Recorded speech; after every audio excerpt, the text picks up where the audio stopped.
victory and the agony of defeat.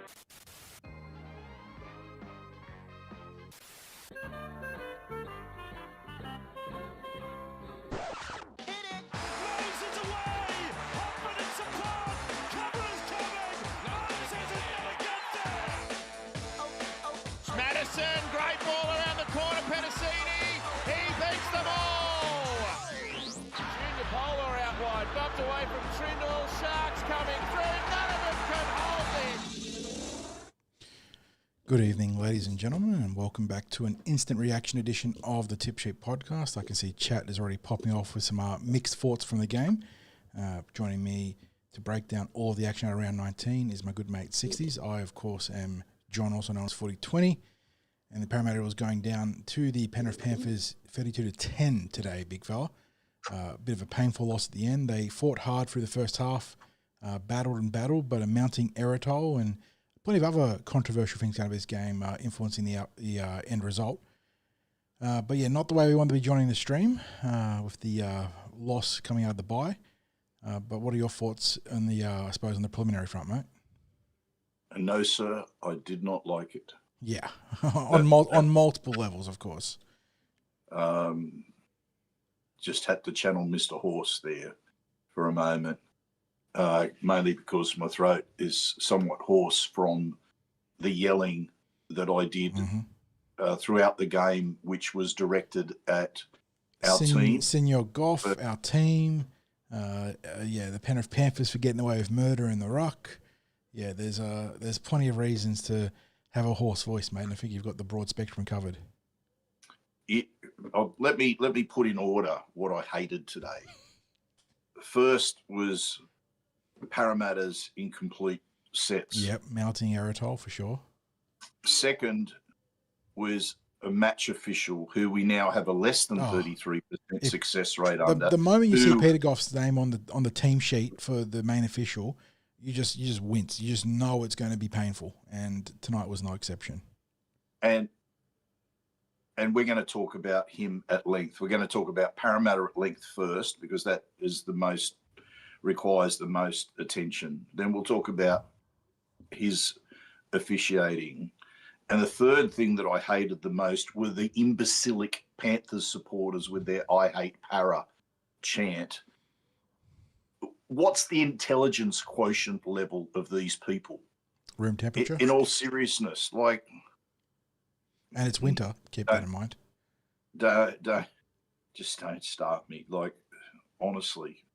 John, just before we start, one thing I do want to do, obviously, we have to do our shout-outs to our sponsors, Star Partners Real Estate, Auburn, Narellan and Parramatta, our OG sponsor, and, of course, Parramatta Leagues Club, the home of the Eels. John, our live appearance there today, I don't know that I've ever enjoyed an appearance more than today. A raucous crowd there, wasn't it? A lot of energy. It was good fun. It was fantastic. If anyone in chat was there today, let us know. But it was just they were really got into the podcast appearance, and well, we say podcast appearance, but we've made the decision just to go with the house mics there now, because it just makes it a little bit easier with the sound system there to go with their house mics rather than going through our podcast. But just really enjoyed it, John, and enjoyed it because of the interaction of the crowd that was there today. It was just really good. There's a little grab of us there that Paraleagues put up on their socials, on their Instagram story, so you can see the size of the crowd that was in there today. As I said, really enjoyed it. Don't forget, on the 25th of July, we've got our watch party, the Cumberland Throw watch party for the game against the Broncos. That's a Friday night. Game kicks off at 8:05 or whatever it normally is, but we'll be in there from 7 o'clock. Come in. We're going to put out some platters of food. The club's putting on their $5 beer of the month. We've got a few little giveaways that we've got organised. There's a clue for that. some stickers. We've got some, John, we've even got some bobbleheads. Oh, God. Yes. Yoko went a little bit mad with some God. bobbleheads. So, look, if nothing else, we're just going to enjoy a late season get together and try and talk footy and forget about some other shit that's going on around the place. I certainly need it. I'm looking forward to just being able to catch up with a lot of footy mates, because we don't always get to catch up with our footy mates at our club appearances, because oftentimes the New South Wales Cup Clashing is on with at the same time. NRLW or New South Wales Cup, depending on the time of the year. Yep. So, get in there. But now, John, as for today, there was a part of me that really didn't want to even talk after this one, that didn't want to do our instant reaction podcast. Rough weekend for the club too, by the way. It was just bored. Look, I'm going to be honest. I just didn't like our approach to today. I've liked so much about what we've done this season, but I've also felt that. And sorry, I've just been sent a corrected message. It's sports heads, not bobbleheads. The sports heads. That's what I meant, not the bobbleheads. Thanks to Yoko, she just sent me a text message then saying I'm an idiot, basically. So anyway, John, as I said, there's been so much that I've enjoyed and appreciated about what we can see as a rebuild and resurgence and all those things. But what I don't like is that I don't think we've found the happy medium between some of the bright attacking football that we play and just needlessly throwing an extra pass that goes nowhere, or to someone under pressure. It's just, to me... There are multiple offloads tonight where you can understand trying to be aggressive, trying to be disruptive against that Penrith defensive system, which is so in your face and tries to swarm you. And I think that is a good approach, and we've seen Brad Arthur have a lot of success doing that, or very similar things. But there were definitely, I say multiple times, there's probably about 6, 7, maybe 8 times where we just pushed a needless final pass, and it was not just a single player doing it, it was across the board, a whole raft of players doing it. Off the top of my head, I can think of Junior, Charlie, Zach Lomax had a couple of pretty aggressive offloads too, but they tended to be more effective. But yeah, there was a whole number of just poor final passes that turned the ball over in the midfield when we were really starting to build. So yeah, like you said, it's been about trying to find that balance, and certainly there's been better uses of that formula in other games. Tonight they got it wrong though. There's no doubt about that. And I know I thought we got it wrong as well in that game against the Dolphins. When they got a couple of late tries, I thought we just kept inviting them into the game. There was a lot to like about the first half, but you just felt that we were going to end up paying the price for the errors that we were making. Because if we had to settle down, look, we score points, and immediately after scoring our first try, we couldn't complete the set. Could not complete the set. Just get to your kick. And as they're playing out that set after the kickoff, I'm just calling out, get to the kick. And of course, we didn't get to the kick. And then our good mate Chris Losco turned around and said, what was it you said again, Craig? And it was just, I find those aspects so frustrating, because in rugby league, momentum is everything. And as soon as you take your foot off the pedal through your own errors, you're inviting the other team back. And especially if you make an error in your own half after scoring points, it's absolutely what the other team's after. If you get to the 4th or 5th tackle and you just throw that, you lose possession, you throw the ball, whatever it is, and they're getting possession just into your half or 40 metres out, whatever it might be, they may as well have gone a short kickoff and got the ball back, because effectively you're handing them a similar sort of possession to that. I just find it the most frustrating thing to watch, John. And we're not players, we're not coaches, we're armchair critics. But to me, it's one of the fundamentals of the game. Just, I mean, you talk about rugby league. Yeah, rugby league truisms exist for a reason. You know, sporting cliches and whatnot. There is no doubt the Eels were very poor in those classic, fundamental areas.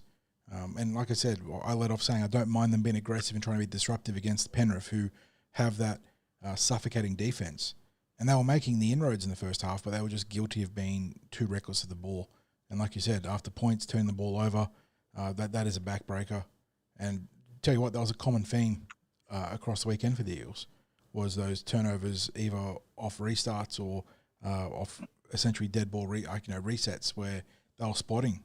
In the case of the NRLW, the Warriors, Penrith in the Jersey Flag, and then obviously Penrith in the NRL, all of us are free possession and free territory. And you got to be a damn good team to be able to back that up, especially when you're taking on the Penrith Panthers. And the Eels, John, they did it for a while, but they couldn't do it for 80 minutes. John, in that first half, in all honesty, the Panthers didn't look like they were going to stretch the Eels at all. And their first try basically came from just poor defence. Yeah. Like some missed tackles. Unfortunately, Zach Lomax looked like a tired boy this week. It felt like the monstrous load of work he's been doing for both the Eels and the Blues has caught up with him. And look, I do subscribe to the adage that if you tell your coach you're good to go, then you're good to go. And the errors and the missed tackles and the drop balls that happen as a result are still on you.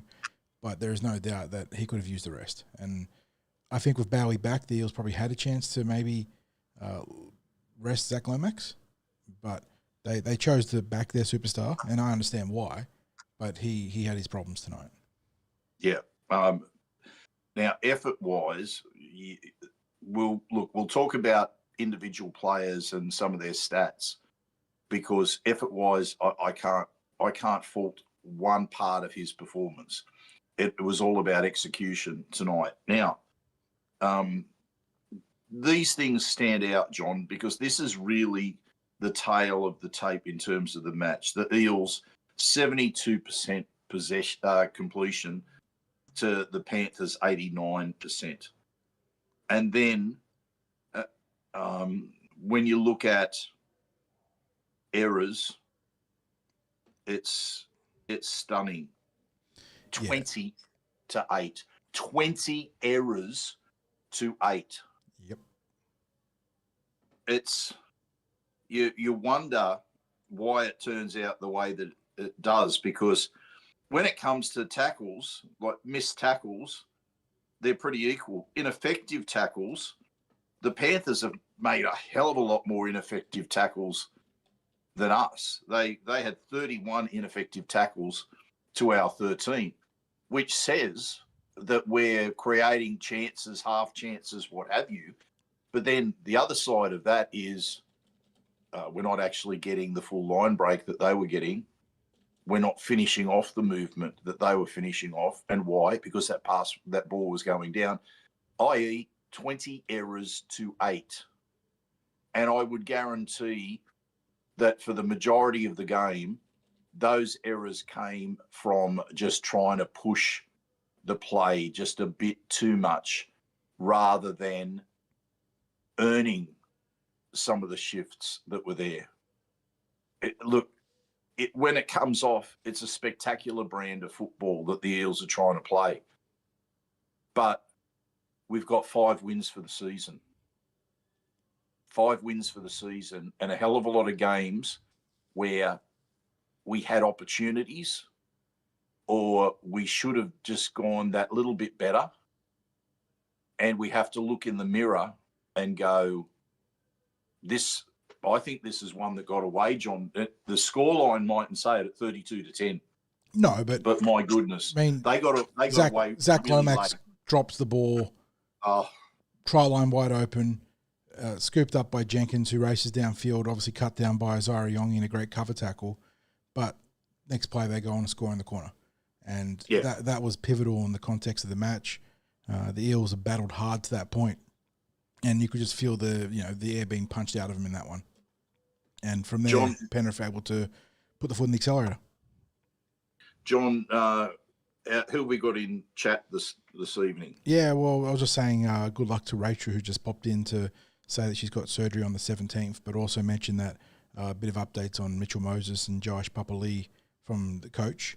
I believe this is the post-match presser saying that Mitch is going to miss one more week and Joash is the first choice number 6 moving forwards. So big call there from the coach, and we'll get to that shortly. But see plenty of regulars there: Scott Whitney, Jim Duggan, Gallagher. There's Diggs 96, who's the top chatter right now. We've got Chris Hill. There's Joel, Drew Peacock. Plenty. There's Michael Formosa. I saw Fletch before. He was commenting for Ben, but Fletch is here while they're driving, I believe. Who else? Scott Lufa, Seb Baird. So yeah, and Matty. There's Matty Buckeyes, number 2 commenter right now. So yeah, plenty of regulars in there. A lot of very rugged discourse, some contrasting viewpoints from the game about where the Eels got it wrong, composition of the squad, strategy, whatnot. A lot of people are frustrated by our kicking game, which I can understand tonight was not very good. At least the attacking kicks were off. But it's a good turnout considering the outcome. So thanks for everyone for tuning in. Let me just pull up, where are my stream metrics? There.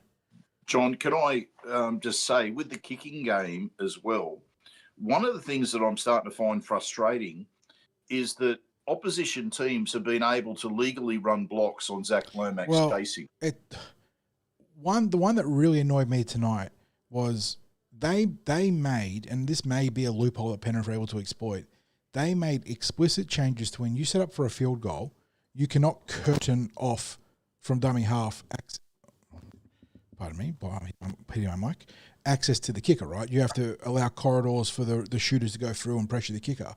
Penrith just created a curtain of people that weren't interested in contesting the ball and were able to prevent Zach Lomax from getting anywhere near the ball on multiple times tonight. And maybe that's a legal loophole, I don't know.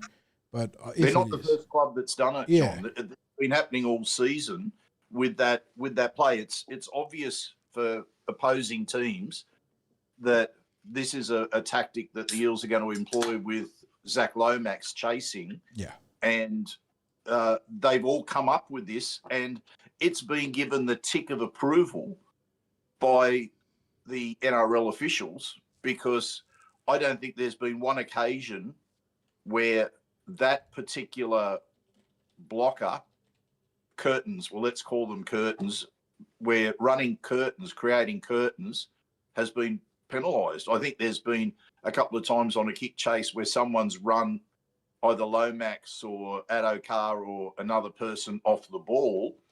But in terms of drawing the curtains, I think it's been allowed to run all season. Yeah, it's getting worse too.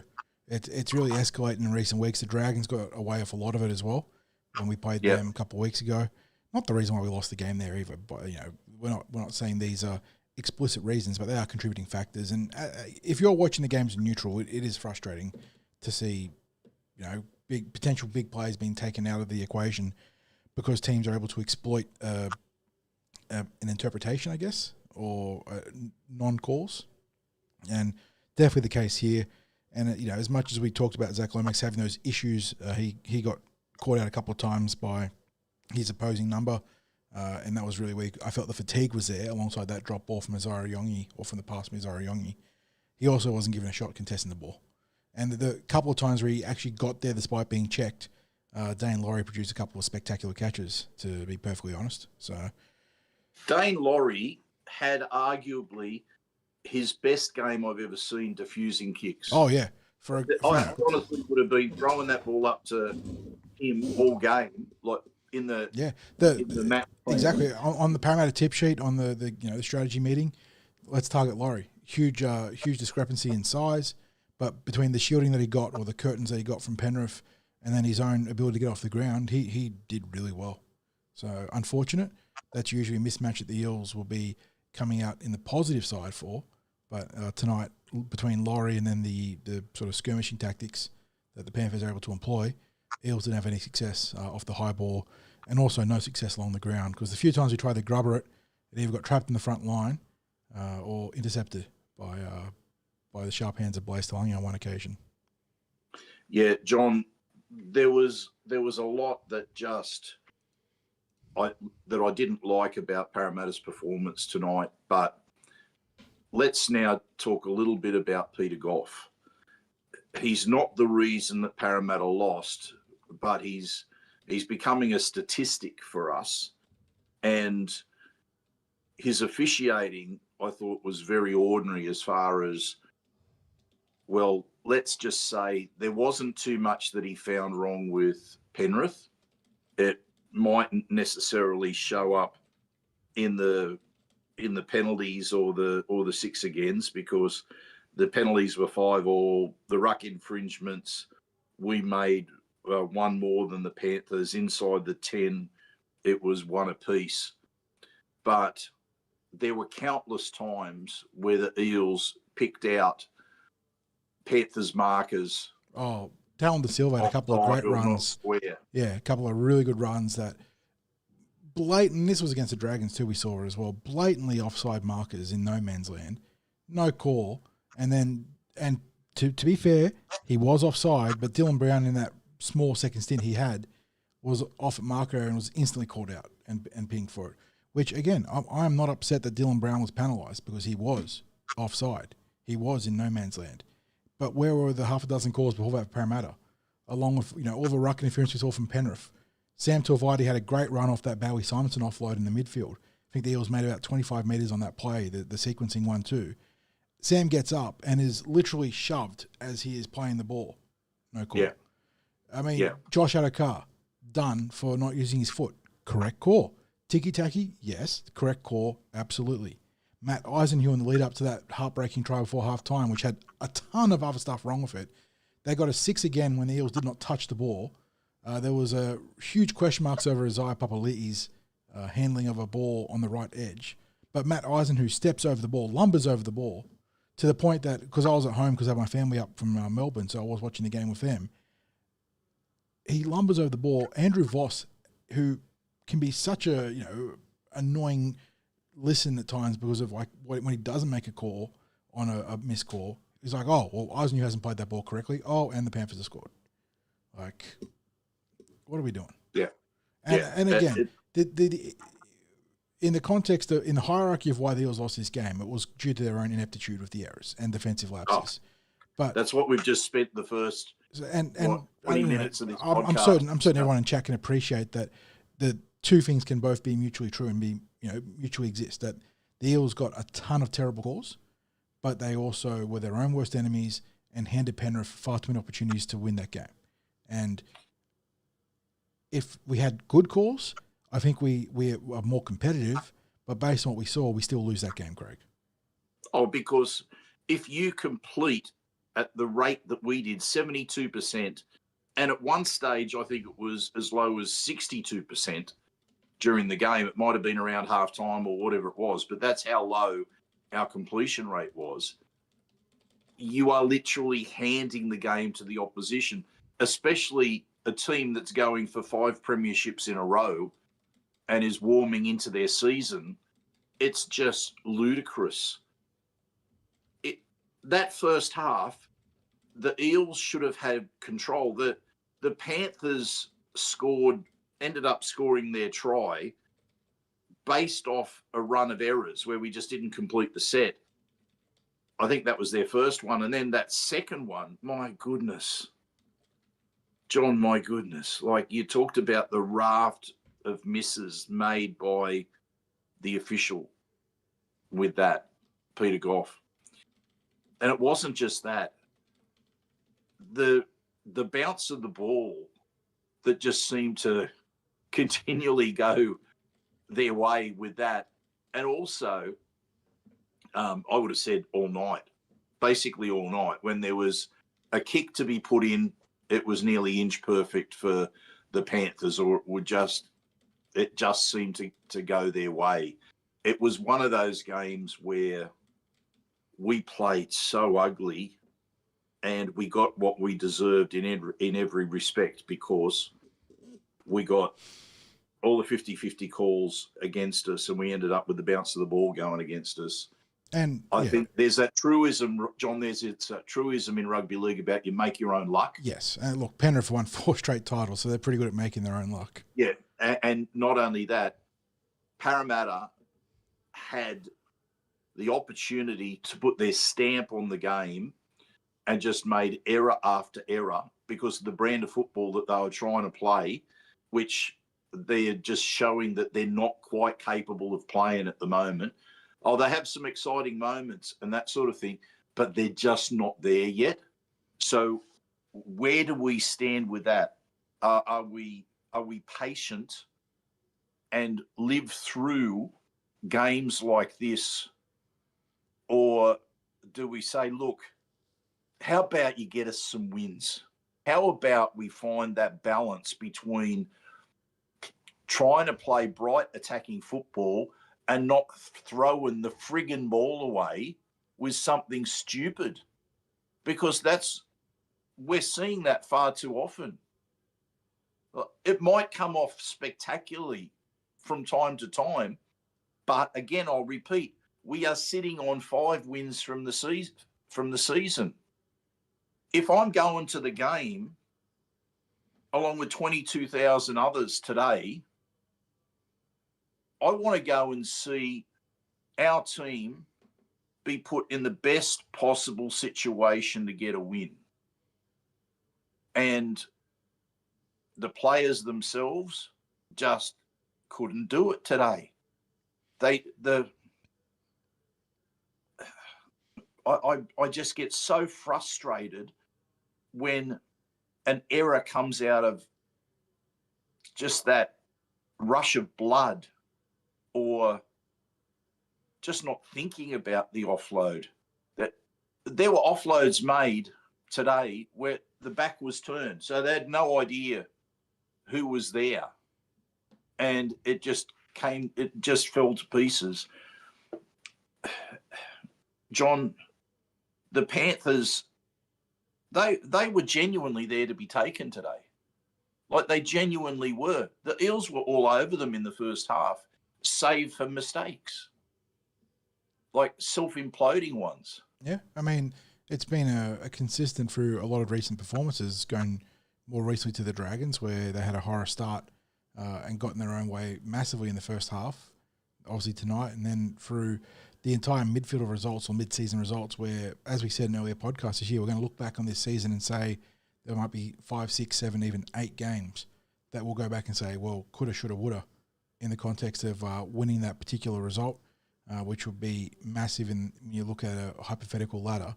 But, yeah, based on what we heard from Rachel, Craig, it sounds like you and the coach are going to be at loggerheads, because if he's declared that Joash is our number 6 moving forwards, then we're at a bit of an impasse of what to do with Dylan Brown. Well, I can only assume then that he's going to play Dylan in New South Wales Cup, because you've got your 2 number 9. Smith due back next week. Yep. You've got obviously Talon De Silva, who had a solid debut. Yeah, I suppose the other position could be potentially lock forward in rotation with Dylan Walker, having the 2 Dylans in the middle. But yeah, I guess he'd be dropping back to New South Wales Cup, or I don't know. Yeah, because we get Will Penasini back the week after as well, and the backline's already been reinforced by Bailey Simonson, so you can't really be throwing Dill out there now. But yeah, interesting times. I do take something of an opposed stance there. I saw a question from Gallagher in chat. It sort of plays along with what I'm talking about here, and his theme was, if Riles wins the spoon this year, what does that mean for our expectations for him next year? It doesn't change anything for me. Riles has been nothing if not pragmatic in his approach to how he's handled this roster. He's made tough calls. He's made calls that have led to short-term pain for ideally long-term gain. It doesn't guarantee long-term gain, because if it was that easy, you'd have every club being competitive. But I feel like he is making... I can rationalise the calls that he is making. I can understand why he's doing what he's doing. I understand what you say about wanting to have the best possible results now. I am willing to swallow my ego as a fan for this year. If Riles is convinced and he truly believes that playing Joash Papali'i in the halves right now will be better for the team long term. And look, we all know that halves need reps. It is... Getting experience into a young half is the most difficult thing in this game, because of how high demanding, how much processing that you need to do as a half to get the speed of the game to slow down and be able to start playing the game properly. It's easy to be a star in the younger levels and then get caught out in the NRL level. Wouldn't be the first time we've seen it. So I understand why Riles want to do that. I can take the lumps now.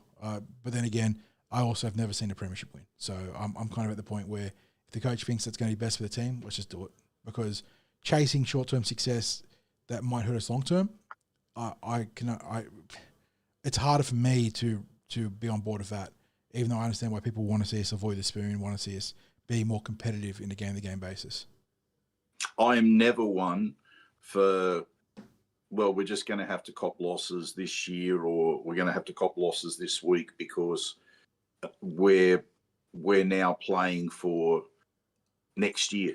Next year, who knows? Maybe we get another season where Mitch Moses is injured for half the season, or other key players. You don't know what next year has in store. If you have options for getting wins in a particular year, in a particular game, I think you have to.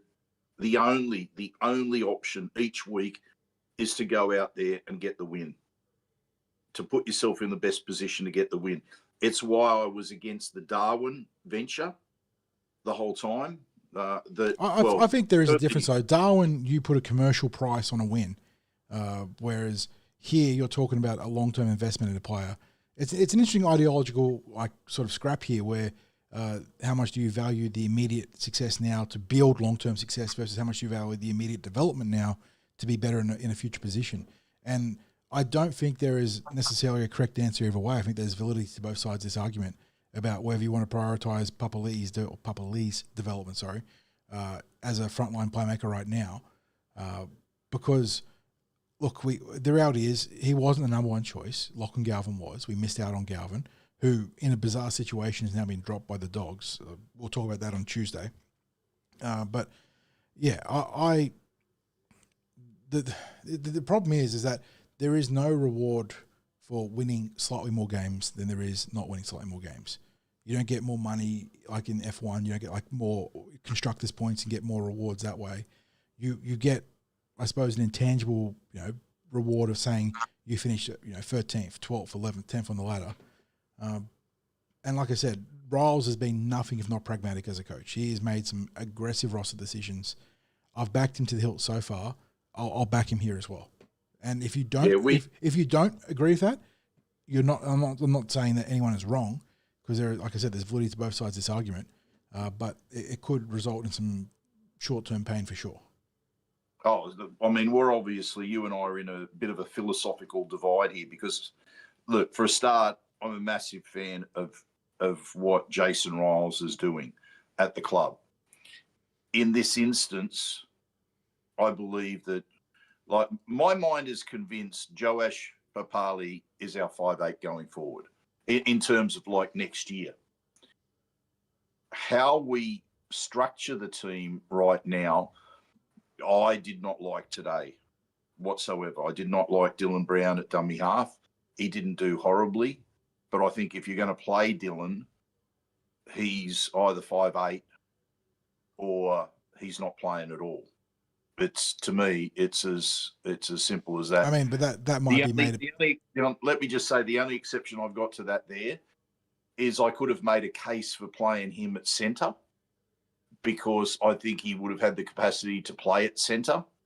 I think in terms of going forward, where you've got both Riley Smith and Talon De Silva available, if Jason Riles has made the decision that Joash Papali is going to be the 5'8" every week, then I would expect that Dylan Brown is going to be playing New South Wales Cup. I would say that's the most likely outcome too, because, and it's been raised in chat in some capacity, I suppose the counterpoint to talking about playing Dylan at 5'8" and how it would better our chances to win is that we've had plenty of opportunities for this year for Dylan to stand up in the halves and be that guy, and he hasn't been that guy.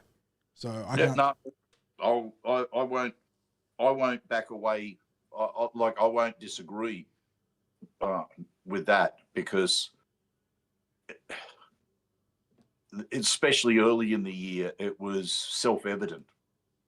The way I see it now is that where we're also suffering from the fact that we haven't had Mitch Moses there. Yeah, and look, chat's been far fired too up long. about that, and the club needing to enforce some form of representative ban on Moses. Unfortunately, based on what we saw this year, you can't do that. based on what we saw this year, ladies and gents, they're going to be, well, they can't really back up the bank truck to Moses' house because there is obviously a hard cap on Origin payments. But Laurie Daly is going to be begging Mitchell all year, all off season. Mitch, stay healthy for us, please, please. We can't win it with Cleary. We need you. And what happens with the Australian tour at the end of the year? Yeah, well, that's a once in a lifetime thing, isn't it? So Yeah, you're going to have players queuing up for that. So I imagine it would, if you told Mitchell that he can't do that, you're going to maybe have his manager. Right? no, they wouldn't dare. They wouldn't dare tell him. Yeah. They wouldn't dare tell him that but I understand why people are upset because we've lost Moses now for multiple years due to state of origin. That's not being selfish as a Parramatta fan. That's just being understandably frustrated. I can't give you a good answer about that because I understand why you would say, as a fan, please stop playing Mitch or stop playing State of Origin. Please play for Parramatta. But yeah, you're in a difficult position because Mitch's legacy as a player now is growing because of State of Origin. He is, by virtue of his absence this series, somehow, well, not somehow, it's pretty obvious why, but has grown his legacy because he is doing what Nathan Cleary cannot at the State of Origin level. While obviously Parramatta fans would like to see him do what Cleary has done at club level. But yeah, you just got to hope that the bad luck stops because it's not just a Mitchell Moses issue. Like, yes, he has been done in by representative football. We've just been hurt by bad luck across the board and even tonight. And this is a sticking point a turning point that we didn't talk about, Craig. But Kitione Kautoga, getting done for a hip drop, was on fire at that point in the game. Had a great try for a silky piece of work from Dylan Walker, and I think he had like 6 or 7 tackle busts at that point. They were barely putting the lid on him. Blatant hip drop. He is clearly in strife. Peter Goff just signals play on, and then he's lost for the rest of the game. And that caused a big reshuffle in the back row. And for who knows how if it is reasonable grade syndesmosis, you're looking at 8 to 12 weeks. We just saw that with Big Sam, who came back into this game, had a good one off the bench. So, John, obviously, I'm at the game. I didn't see the replay. You're saying it was a pretty clear hip drop. I thought it was a pretty clear hip drop, yeah. So it's not just Peter Goff, it's the bunker in this regard. And then Mitch Kenny, who had another pretty clear hip drop on Josh Adokar, I caught it live at the time, was then cited after, so we didn't get the penalty. But yes, it's pretty classic officiating right there. And then there was the other, and I'm trying to think which Parramatta player was hit, but let's just say, first of all, throughout the game, a lot of the Eels fans are just baying for the match officials to pick up some of the horrendous things that they're missing. Adokar got absolutely smashed off the ball chasing a kick as well at one point. Yep, and and one of the players, there was a blatant flop. Oh, there were plenty of blatant flops, but yeah, there would have been a few. But this one, John, we ended up getting the penalty for a high shot because the player that flopped also came in swinging the arm, and Goff missed the entire thing, and I think he got tipped on the bunker. Yeah. But it was so late that second player's come in over the top in what is looking from a distance to be a horrific flop. But as we ended up seeing close up, there's a bit of the swinging arm that's taken the head of the tackle player, and we ended up with the penalty. But yeah, Goff had missed it. He just completely missed it. These are the things that happen through the game. It's like we go to halftime leading 10-6. If he saw that the Eels did not touch that ball, we didn't touch that ball with that kick ahead that led to the Panthers' second try. I think the logic was that there was a pass that went to ground, and he deemed that it must have been played out by a Parramatta hand. It was just contact on the tackle that jolted the ball backwards awkwardly. There was no set restart. There was no touch for a 6 again. Just nightmare sequence. So, John, we should probably get moving along with this because we've been yapping along for. We've been debating the Eels' poor performance. This is going to carry into Team West Tuesday now because there's going to be if I haven't seen the presser, I'm going on what Rachel dropped by to tell us. And again, Fort's going out to Rachel for the operation later in July. But if Jason Rolls has declared that Joash Papali is his number 6 moving forwards, Teamless Tuesday is going to be one way or another must read. Yeah, absolutely. John, now just some individual performances we're about to touch on. Can I get chat to start voting with their 3-2-1s in terms of the performers for the Eels team? It might be a little bit hard tonight to actually come up with 3-2-1s, but I'm keen on what people have to say. And are there any comments there in chat before we start to talk about individual performances? Questions or comments, John? We had Peter Zeb. There's a lot, like on the back of what Origin talk, Peter Zeb was asking about how much does a player receive when selected for State of Origin. Mitch was already in chat to answer that, but it is $30,000 a game, so it's good money. And I suppose Moses is more about the glory rather than the money, but it's a pretty nice top up to your contract, isn't it, mate? So you'd be hard pressed to convince any player to miss out on that. You're looking at close to a 10% top up. Yeah. Of a career. You can't knock that back for 3 games. My goodness. Some people echoing our sentiments on the officiating. It was very poor. And again, not the reason we lost. The errors were the reason. And as I said earlier in the podcast, Craig, clean game officiating. I think it's still a closer game, but the Eels, the amount of turnovers that they handed the Panthers, too good an outfit, even with the roster changes they had this week, they would have walked away with the win. Moses is very polarizing. We've got a lot of people upset about his Origin availability or getting injured due to Origin, carrying a niggle into Origin. I understand. I'm not going to say you're wrong. It's just a unfortunate reality of State of Origin being a mid-season occurrence, and how prestigious it is in the game. As a code, we put it up above pretty much everything, even premierships at times. Because it is the mantelpiece game for the state of Origin. The TV rights is where I was trying to go there. And the players obviously value it incredibly high. But chat, I'm going to catch up to what we're talking about here. Some talk about the impact off the bench. Kicks was a big fan of what Dury was doing off the bench. Yeah, he had a couple of really nice carries. Was also unlucky in that Dylan Brown was offside and took that chip kick from Isaiah Yongi. Dury was right there in the vicinity. Got some love for Bailey Simonson from Mitch. How good was that Simonson backhand pass, by the way, guys? This is when we're going to start talking about individual performances. I think we need to talk about a few things there. So, John, individual performances. I just want to run through a few things. Zach Lomax, almost again off the scale in terms of efforts, but in terms of missed key tackles and that dropped ball, it was just at least 3 key errors that could have almost been game defining if he nails his tackles, if he catches the ball. Mind you, his effort to get the ball down off that pass off Simonson was pretty special, and he's run for around 200 metres, and he's chased and chased and chased. He would have put himself into a state of almost collapse in terms of the effort that he put in.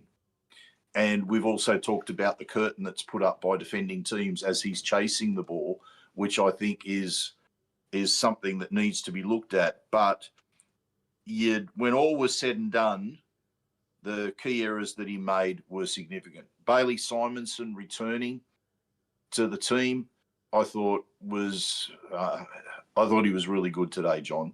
And that pass, as you said, that was special. It now gets interesting moving forward with the centres, because at some point Will Penasini's going to come back. Although what we can probably expect is another injury or suspension.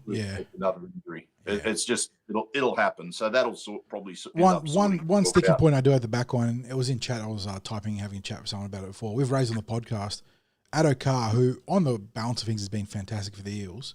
he is now increasingly getting or showing a lack of confidence in Sean Russell on his inside, and has turned 2-on-2s into 2-on-1s at now what is becoming an alarming rate. I think Addo-Carr just needs to trust Russell that he either makes the tackle or gives up the play one-on-one. But yeah, there is a very tricky situation in the backline coming if everyone's healthy. Will Penasini due back not next week but the week after. That is the Brisbane game, if I recall correctly, right, Craig? Or has he still got two more? No, he got a 3-game suspension. 3 game. Riley's due back next week, and then he'll be back the week after. Yes. So it could be tricky because you know what, you keep Bailey Simonson in there, and there hasn't been one. Like, I can barely criticise Sean Russell. Yeah, Russell's been rock solid, but he might end up being the fall guy of Will's higher ceiling, or maybe Will be forced to play New South Wales Cup. Who knows? Yep. You're right. Who knows? Now we're talking about. Look, I did like Joe Ash at 5'8". Maybe a few too many missed tackles. But the effort early on was really good. They tried to throw Isaiah Papali'i, which is the correct way of pronouncing that, Papali'i, at him, and he managed to cut him down a few times. But as the attrition and the fatigue wore on, Penrith were able to spot him up a couple of times. It wasn't him alone because Russell also bid on it, but that extravagant Cleary dummy late in the second half, you could just see fatigue and inexperience in the front line there. Taking a toll on the ability to process that defensive option. And by the way, who falls for that? That's extravagant. That's just. Anyway, and look, it is hard to evaluate. He's our Joe Ash is our 5'8", and it is difficult to evaluate Joe Ash right now because he is playing alongside Dean Hawkins, who again, Dean, fantastic backup, not Parramatta's number one option, not the main guy. No. But Joe Ash, he's going to be the man going forward. There's no, as far as I'm concerned, there's no question about that. I've seen enough of Joe Ash in New South Wales Cup. I've seen enough of him now in first grade. I've seen enough of him on the training track to know that he will be the 5'8" going forward. He's only going to get better.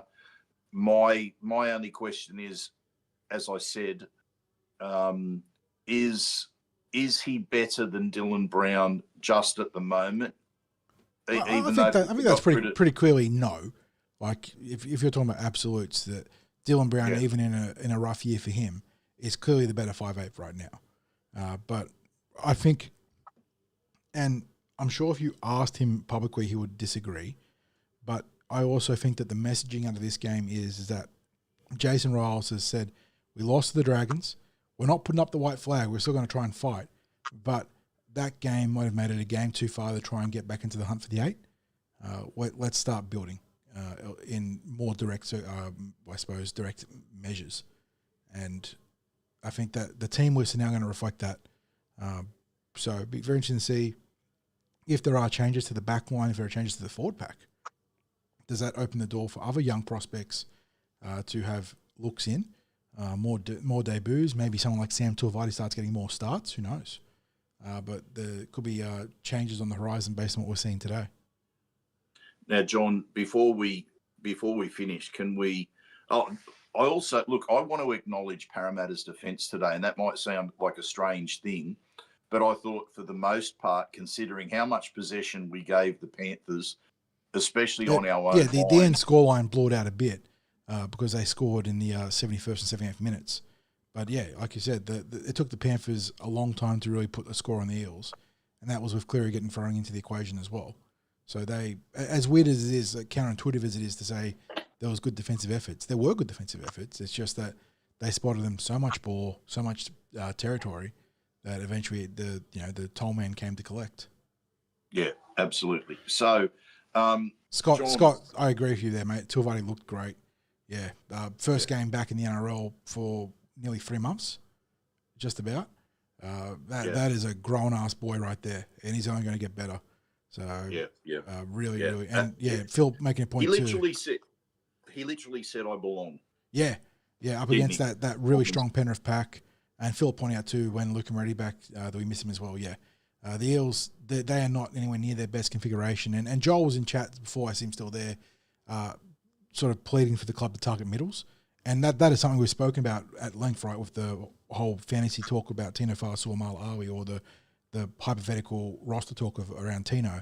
Yeah, we clearly are still short a quality middle, but there are some young pieces of the club in Luca and Sam to really be building around alongside a star recruit in the middle.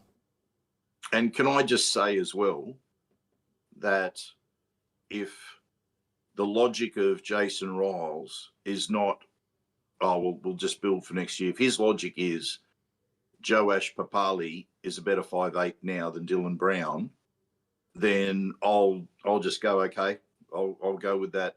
I'll go with that decision. Even if I were to disagree with it, I would go with that decision. My philosophy is,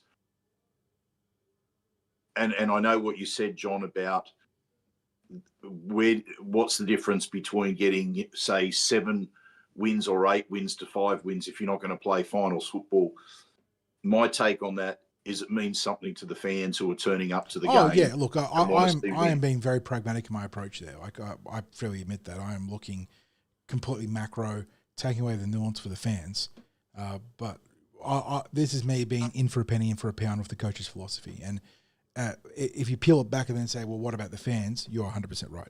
There is definitely nuance there about the fan experience, having fans get the best possible results on game day as well. But I can't remember how old I am these days. But it's been 3 decades of supporting the Parramatta Eels. Have had a grand final success. I am all in on aggressive reset, which is something that Riles has been telegraphing the entire time, right? He hasn't come in here and said it's going to be easy, it's going to be straightforwards. There's going to be some blood, sweat, and tears, and this is obviously the latest turn in it. Is it going to be 100% the correct call? I doubt it, because things are never that easy. But I can't fault a coach for being aggressive and really having a vision. And I think that this has been in line with everything he's done so far. And like you were arguing, definitely merit to your side of the argument too. The fan experience and whatnot. But yeah, it really sets us up for a fascinating run to the end of the season now. Because how far will Jason Riles take development and the prioritisation of 2026? Like how deep does it go? Do we start looking, like I said, for more debutants? Positional changes favouring younger players who have higher ceilings long term or are better fits for the Riles system? I don't know. But Teamless Tuesday is going to, it's always been fun this year, but it's going to be a must see come next week, because I'm expecting to see Josh with a 6 on his back officially. Yeah. And John, just finally, before we go to the 3-2-1s and see what chat has to say there as well, that ball from Dylan Walker. Oh, sublime, wasn't it? Like, just pure silk. There was multiple people in chat talking about this one throughout the long podcast we've had so far. What a footballer he is, isn't he? Like, just fascinating career trajectory too. When you look at him being a young hotshot centre, obviously having some off-field issues at South Sydney, falling out there, going to Manly and reinventing himself there between Manly and New Zealand. And yeah, it's really, really impressive. Just his ability to read and process the game. I don't think you can play him front, regardless of the Josh situation, I don't think you can play him front line as a number 6 anymore. But geez, when he gets just in those little spots in a game and he's able to identify just things a little bit faster than what the defense can do, yeah, clean. And to Gideon's credit, and unfortunately, it's probably the last line he's run for a while, that was a really nice line he ran too. He just felt that seam between the defenders and got in between really nicely. And then that clean double pump from Dylan, just... Remember when supporters didn't want Gideon anywhere near first grade? it's not that long ago, but it feels like a world ago, doesn't it? He's come on in leap and bounds, and we were always pointed out, but we had a chat with Muggo, and he was very bullish on when we had the pre-game show at Stirlers with John Muggleton, very bullish on Gideon's prospects and the importance of keeping him in first grade and giving him a chance to find his feet. And it was literally that same day. I think he had maybe what you consider a breakout game, and he's just been going from strength to strength. And can only hope now. And I don't know if we've got any preliminary talk from the presser guys, because I know that Rachel was dropping by with some of the other information. But he did have his foot in an ice bath on the sideline, which immediately has to be a Liz Frank, John. Well, maybe it's Liz Frank or syndesmosis based on what we've seen this year, isn't it? Yeah. Oh, look, what is it? What's an Eels team without someone being out with a foot injury? Yeah. Yeah. Like, seriously, it's just been it's freaking me out, man. Yeah. It's freaking me out. All right. Okay, Chat 3-2. 321s. Yeah, just scrolling. Sorry, my phone is going crazy. Am I doing something wrong? No, just random notifications. Okay, sorry about that. Okay, going through 321s. 3 points from Chris E to the referee. Yeah, definitely best on field, worst on field, depending on how you look at that metric. Damien, number one chatter badge. Dylan Walker 3, Isaiah Yongi 2, Bailey Simonson 1. We got Joel. No, Joel was talking about making tackles because you're pumping up Charlie, weren't you? Yeah, Charlie did have a good game. Joel, I agree. Yeah, Barring that one, we talked about those forced passes. He had one bad forced pass, but aside from that, I thought he was very good in the edge. No, I think he made well over 50 tackles. I believe so. Also, Elgato, I don't want to update the Steam Deck in the middle of my stream. Thank you very much.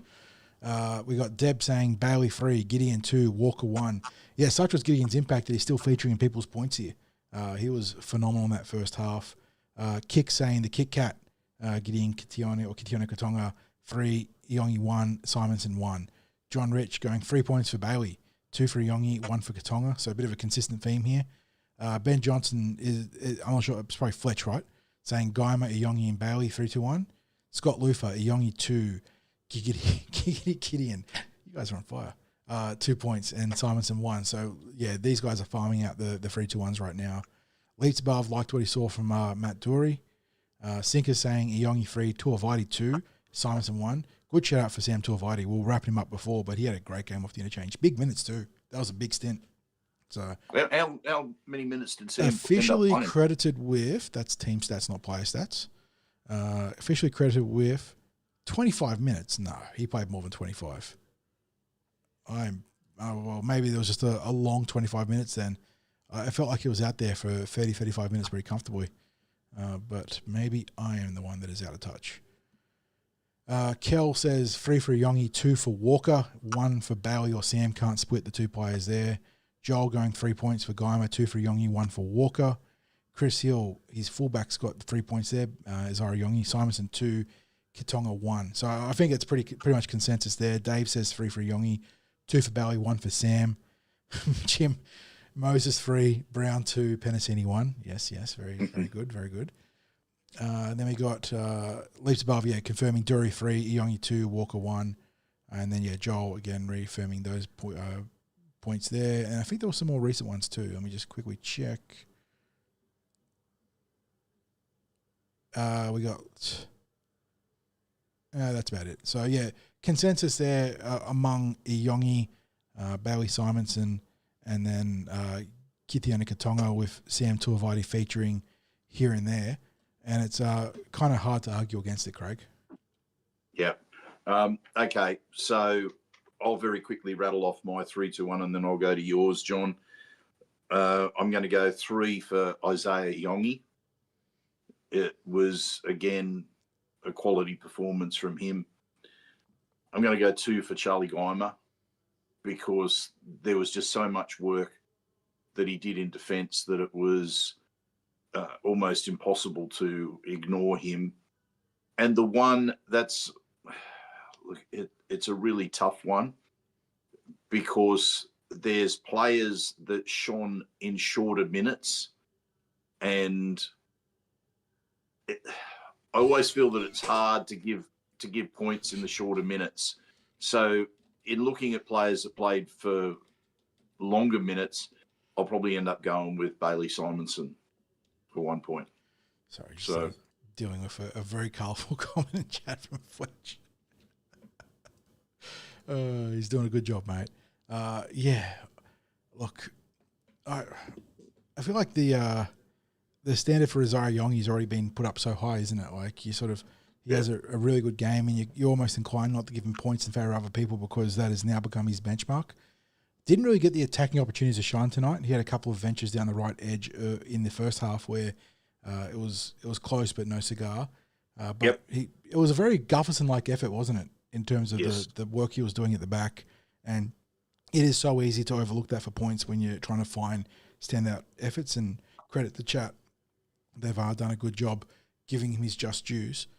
I I think chat were really on the money here. I like the Yongi. I like Barry Simonson. I like Sam Tuivasa. I like Kitione. I also like Charlie Geimer, who has. I do want to give Charlie his dues here too, because it's been a rough arc for him this year, hasn't it? He started the season in first grade, got dropped back to Reggie's, had to work on a few things, was being managed as a young forward, and he's come back in the first grade and done a good job with the suspension of Kelma Tuolangi, and hopefully he can continue to build. I'll leave him out of my points. I'll go a Yongi 3. I'll go Bowie Simonson 2, Sam Tuivasa 1. I'll leave Kitione out just on the basis he missed the second half. But if he plays that full game, he might be best on field. So yeah, that's how I see it. I excluded Sam simply because of the shorter minutes that he played. That's why I asked you, can you clarify how many minutes? Because I thought it was fairly short. It was memorable, but fairly short. So, John, I think. Oh, shout out to Dylan Walker too, who had a good game. Yes.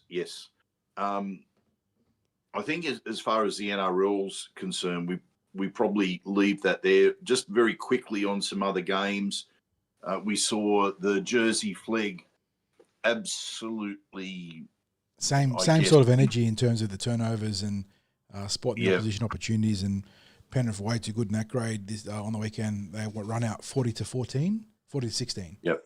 40-16 victors over the Eels, who it's been a tough middle of the season for them, haven't they? Or hasn't it? They've been off the boil, impacted massively by injuries and suspensions, as well as the Australian Schoolboys Carnival, no doubt. But that only gives you a certain amount of buffer when you come to making excuses for performances. And I think the reality is that the wear and tear has gotten to them a little bit, and they need to find a way to reset. I was hoping that the result against the Roosters the week before was that reset, Craig, but they were off the ball considerably against Penrith with, like you mentioned, so many errors. And but John, it was they looked like they were in control as well very early on, and then just fell off a cliff. Yeah, absolutely fell off a cliff. It was as someone said on Saturday, it was a hard watch. Yeah, and that was you got a good tip on that one. It was a hard watch. Yeah. And that was on the same day as the Harvey Norman Women's Premiership, Craig. Eels went to Ziems Park in Wollongong. Excuse me, got the hiccups. And this was a backbreaker loss. Down 22-12 against Illawarra Steelers. Traditionally a pretty handy outfit in the women's side of football, Craig. But this was 12-all as late as the 58th minute before the Steelers scored 2 tries in the 65th and 69th minute in what is a 70-minute game, by the way, in the Harvey Norman Women's Premiership. So Eels up to it to their eyeballs until the final 5 minutes when the Steelers managed to seal the deal. So they go to 0-2. A lot of good signs from a very young and inexperienced team in this grade, but we talked about being pragmatic for your vision for next year. This is exactly what the Eels did last year in the Harvey Norman Women's Premiership for the benefit of the NRLW long term, and it looks like it's going to be a repeat case this year with a young team that are going to have to take their lumps and sort of learn on the fly in what is essentially reserve grade for the NRLW. Yes. John, and then we had New South Wales Cup enjoy another win today. Yes, yeah, they continue the battle away. They made it a little bit nervous at the end. Penrith able to bag a couple of tries that was sandwiching a Jake Tungle try in the 71st minute. Asu Kapoa and Nick Murphy for the Panthers made it close, but Eels prevailing 26-20. Big win there between the two Western Sydney teams, and it puts the Eels, I believe, back, or still, if I can press the right buttons. Yeah, it keeps the Eels consolidated in third place on the ladder. Still chasing the Dragons and the Warriors, who have pulled away a little bit. But right now, Eels with a seat firmly in the upper bracket of the finals. Yeah, and of course the other main game today was the NRLW, and we saw the Eels also in self-destruct mode there. If you're not going to complete your sets, we've seen that the Eels haven't quite tuned up their attack this year. They look clunky. It's even in the win last week, the attack wasn't quite on song. and they started off just offering a couple of opportunities. But to the effort was great against Canberra Cronulla. Yeah. This week, they were just broken fundamentally. There was sloppy work catching balls, sloppy work passing balls, sloppy work just running on the ground. They were ill-prepared for the greasy conditions at Mount Smart, Craig. That's an equipment thing. As footballers, you really need to be packing multiple sets of spikes or studs. I know a lot of people favour the blades, but you sometimes need the longer ones too. So when you're lacking traction, you can really bite into the turf with deeper studs. And they were just on skates for most of that game. And the Warriors, with the familiarity of the home field advantage there, were able to punish the Eels. And it wasn't like the Warriors played great. They were able to seize, as Kicks talked about their first 2 errors, they scored 2 tries. Yeah, Eels just spotted them that premium field position on the in the red zone on the goal line, and the Warriors did the bare minimum to make them pay. And that was it. 14-0, they went down. And, yeah, never really in it despite the narrow scoreline. Look, again, it's a tale of the tape. Completion rate, 64%. Yep. Now, it's not like the Warriors were much better. They were 70%, but 64%. But they were 70% not to win games in their own red zone. Win games with a 64% completion rate. It's as simple as that. It's and then when you're looking at things like errors, 17 errors, and somehow as well, we couldn't take advantage of an 8-1 penalty count. It would be very disappointing for Steve Georgalis to have a result. To back up that Cronulla result the way they did this week. But now, lots of forwards out, however, John, for the Eels. Philip has made a great point in chat about that. A lot of experience, a lot of premium players unavailable in the middle. Like off the top of my head, Kendi Charrington, Mahalia Murphy, the co-captain, Tyler Amiatu, one of their breakout forwards in recent seasons. Boss Kapua still not due back for a couple of weeks. You got 4 players right there. Who else am I missing there? And we should point out that's in a roster of 24. Yeah, so every injury hurts that much more. Every player unavailability due to injury or suspension stings that much more. Where is the NRLW injury report? There it is, NRLW injury update. Yeah, so Kennedy, Tyler, Mahalia, Boskapua, and then me at Middleton, who we haven't even seen this year, who I believe are playing reserve grade, did a facial injury. And there's a TBA on her return. So, rough times for roster availability for Steve Georgalis and the girls. Doesn't excuse the errors. Someone like Cassie Toihiku, who we have such high standards for, probably played a career worst game on today. But she'll be better for it. Yeah, you got to imagine she's going to be better for it. Just they were so out of sorts, off kilter.